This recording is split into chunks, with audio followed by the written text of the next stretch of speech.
In one of my recent comments, somebody asked me if I thought orange was ever going to come back in style, this golden, almost orange-like. But I do believe that there are furniture pieces out there that have that orangish tint to them that are just absolutely gorgeous. But to me, this one, no, this one is not one of those pieces. It's not that type of wood that looks good in orange.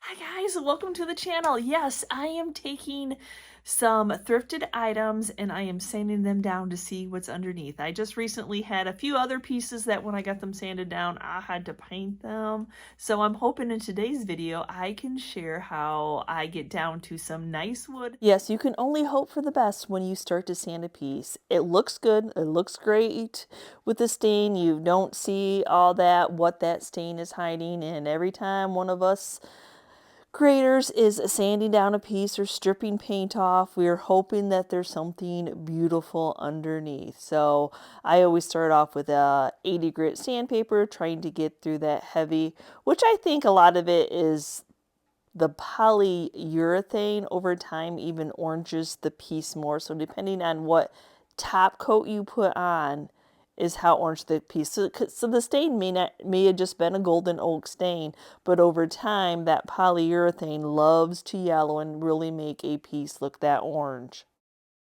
And so far, so good. I am liking what I am seeing, and I'm surprised how easily this is sanding down to that natural wood. I want to make sure that I get all the way down so you can tell the difference from where the stain is still stained on the wood and what I have gotten all the way down to the wood. So you want to make sure if you're trying to change the color or you want it to be that natural, that you get all that down. That's not what the wood color is. That's just some old stain on top of the wood. I cannot tell you how happy I am that it is beautiful. It was a lot of work, but it was well worth it to be able to get down to that raw wood, only to get to stain it to another color. Oh my goodness, I am super excited about testing this one out. This one is driftwood, and I will share with you, it was not easy to get. I saw it on a TikTok and I'm like, oh, I want that stain. I want that stain. and then I had to go searching for the stain, and it was so weird. The only place that I could actually get it is ordering it on Walmart.com. It was crazy. And then after, I'll tell you, I used this whole one up on some projects, and I've already ordered a quart more because I don't want to not have it on hand.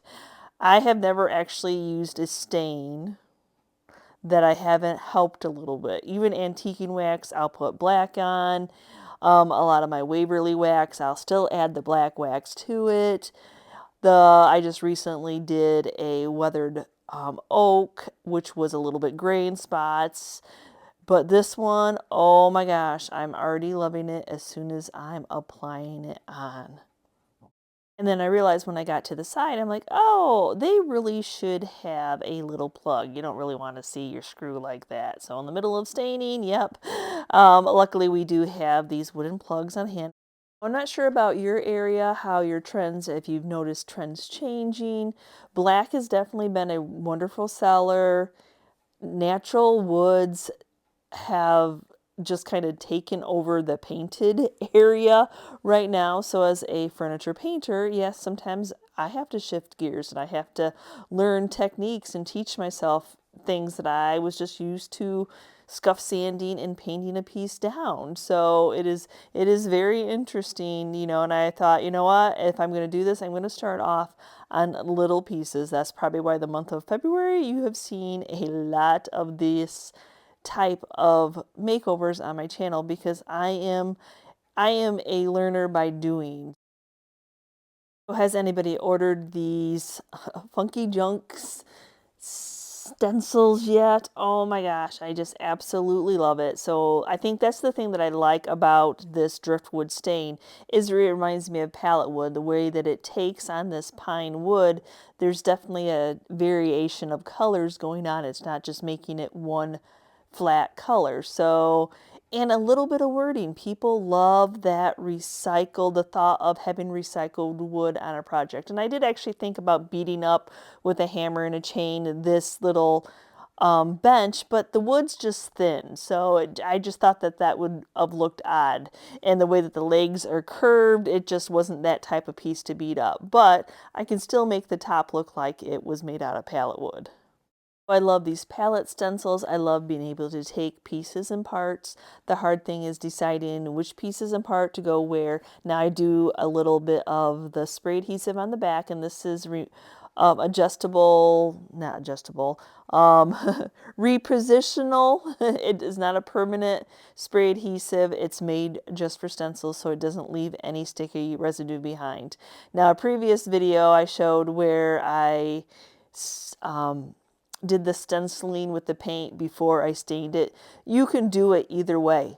There's no wrong way of doing this. I mean, you could put your top coat on and stain, you know, and then do your stencil on top of that. You know, don't think that, you know, like, oh, I missed my step. I have found that it really doesn't matter which step you take. If you want to do your stencil on the natural, if you want to do your stencil on the stain, if you want to do your stencil on the polycrylic, and then your top coat, and then top coat over it, there's really no wrong way. It has not affected each little technique that I'm trying. It has not changed any of the outcome.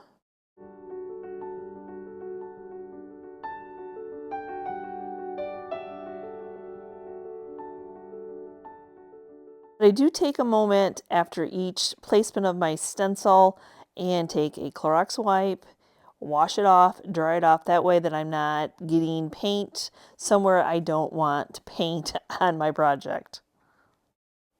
And then the creating, the deciding, oh, where to put each one of the wording. So it's your project. You got to do it till you love it. So I'm just going to be working. So in case I go crazy with my stenciling brush, I like to tape off those areas that if I make a big swirl or slip with my brush, I'm not accidentally getting into that area I don't want. So yes, I'm going to go ahead and do this one along the one side. I do end up adding quite a few more on the other side just to balance it out. A lot is all about balance. It's all about what's visually pleasing to your eye.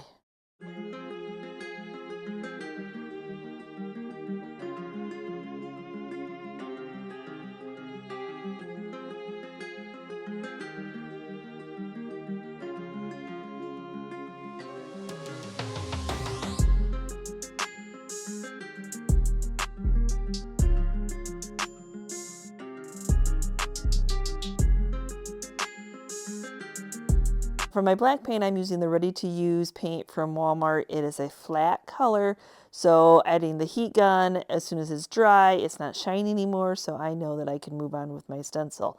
But I want to make this look like it's been stamped on, so I don't want any raised paint whatsoever. So I'm just lightly going over it with some 220 sandpaper to make sure that it's nice and smooth. And then I'll go back in and make sure that all the sanding dust has been removed. A lot of times I'll take my air compressor and blow it off, but then still take a clean towel and make sure everything is wiped off. And now I'm going to seal this whole bench in, top, bottom, legs, the whole thing with a couple coats of polycrylic.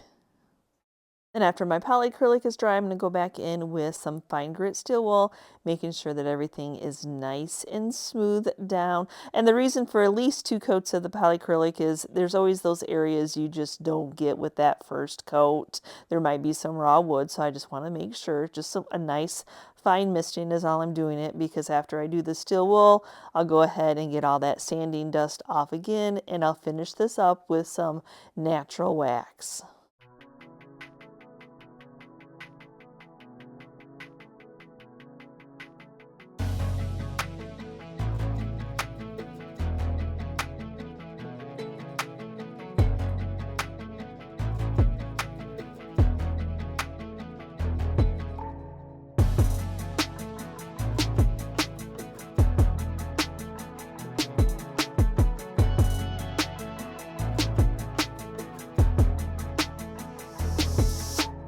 Now this piece is a little bit different of a story. Not only do I want to sand it down, but it was a grab and go when I picked this one up. And I'm like, when I got it home, I'm like, are those fishtails? Are those fishtail hinges? I think that they are. But not only are they fishtail hinges, but it also has a sway going. There's a sway. There's a sway at the top and the bottom. We won't worry about the top right now. But the $10.29 price tag, these little cubbies like this, it reminds me of a little chimney cupboard. They are usually quick sells. And I really didn't study. I just am like, oh, this is something I would grab automatically no matter where I am. And I'm like, okay, well, this is going to be a lot more work than I wanted to do to it, but it's here and I need to make it over. So not only are they whale tail, yeah, they're nailed in. They're nailed in. Oh my goodness. So yeah, this is fun. I want to change out the hardware, but they're nailed in. So I'm just using like my staple removing tool and then hammering, because I couldn't really get the hammer to get in there. I need to get underneath the hinge itself. Yeah, and I'm not worried about if I'm beating up the wood. If you look at this piece, it is one of those beat up pine type of pieces anyway, so I'm good with that. But the hinges would be a select few who would want that type, so I want to replace them. But first, it will be the struggle of getting them off since they are nailed in.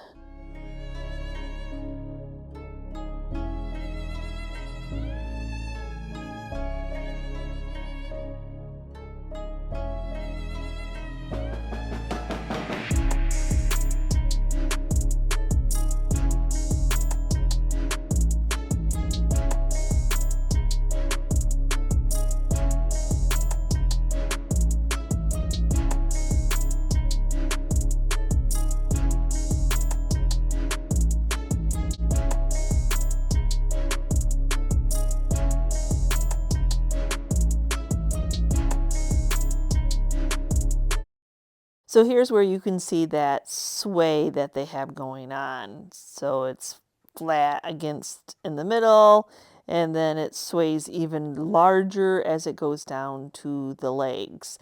So yeah, I'm going to have Chris cut that straight, but to help him out, I'm going to go ahead, and as you see, the top needed a little work anyway.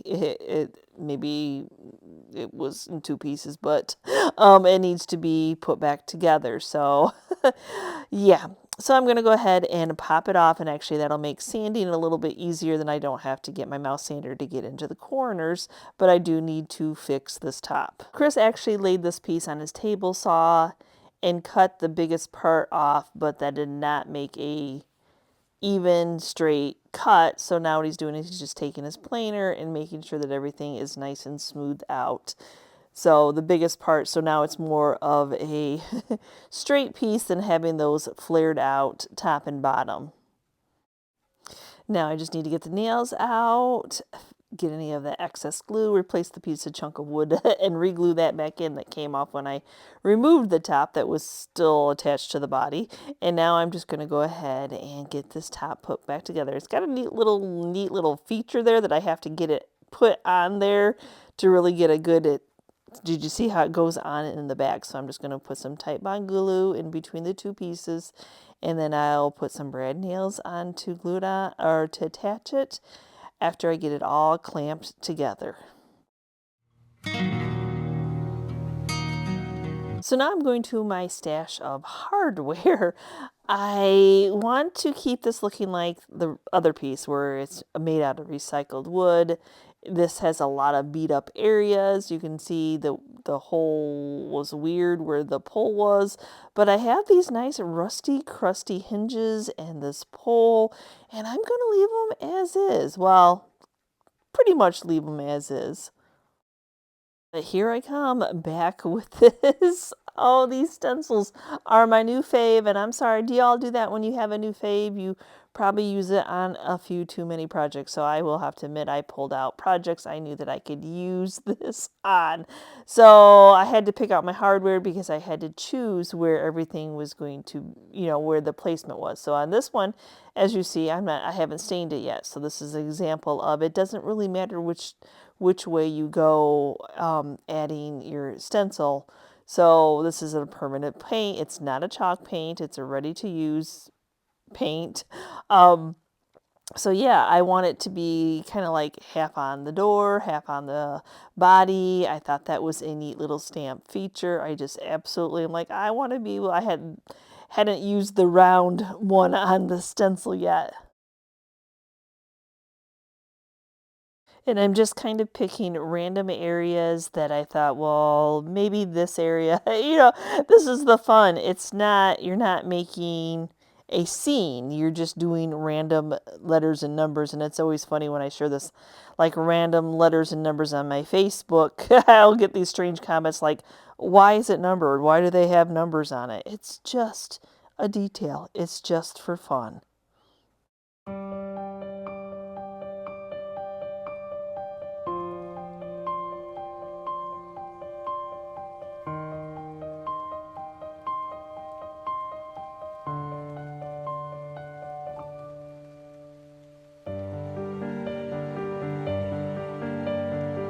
I do suggest if you are staining over your paint that you make sure that your paint is dry.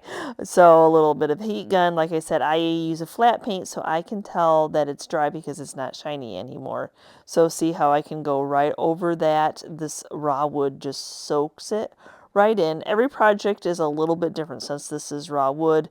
It is dry, so that paint just gets soaked right in, and so there's no worries of waiting, hours or anything like that. I can just stain right on top of it. But oh my gosh, there's just something about this stain, y'all. I'm sorry. I hope that you can find it if you're interested. Oh my gosh, it is just gorgeous, and I love how it's making the knots of this stand out. I said I was going to leave the hinges and the hardware as is, but I want to seal that rusty crusty in. I think it's absolutely gorgeous and will go wonderful with this piece. So just a couple coats of weather defense on the top and the bottom to seal this all in. And then when I was staining the piece, I was like, that hole is so big where the hardware. I'm like, I wonder if I have, yes, I did. I had a dowel that actually fit it because I needed something to lift it up so I could get the edges. I wanted to make sure that everything was matching up, but it is nice to have that so I could lift it up and get the edges. And then I will just take my Japanese saw and cut it flush.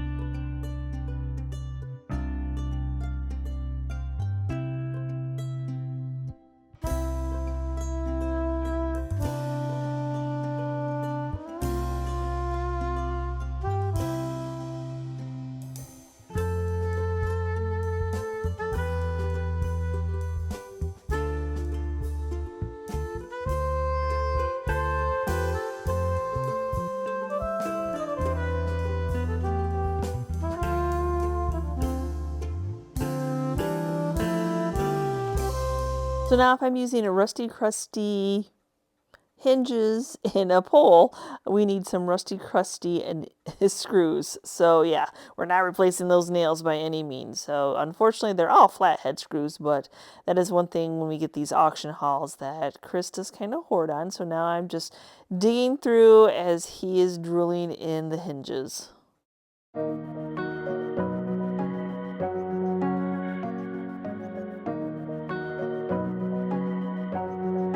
Now the one thing it does need some kind of a mechanism to help keep the door shut. So he's doing one of these little lock mechanisms, just more as a decorative, and then he's going to go into the inside and do another mechanism that will pull it in just a little bit tighter.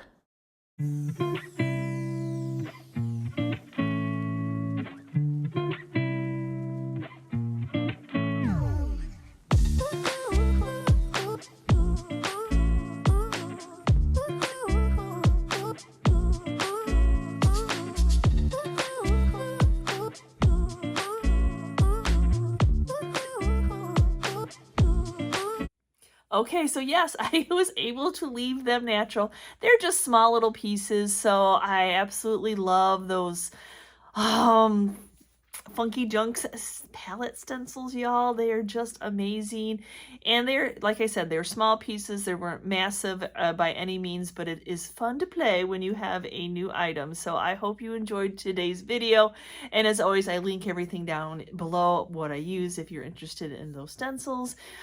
So anyway, thank you again for watching, guys, and as always, have I inspired you to look at secondhand finds in a new way? Again, thanks for watching, guys, and we will see you next time, and you can see what we're up to.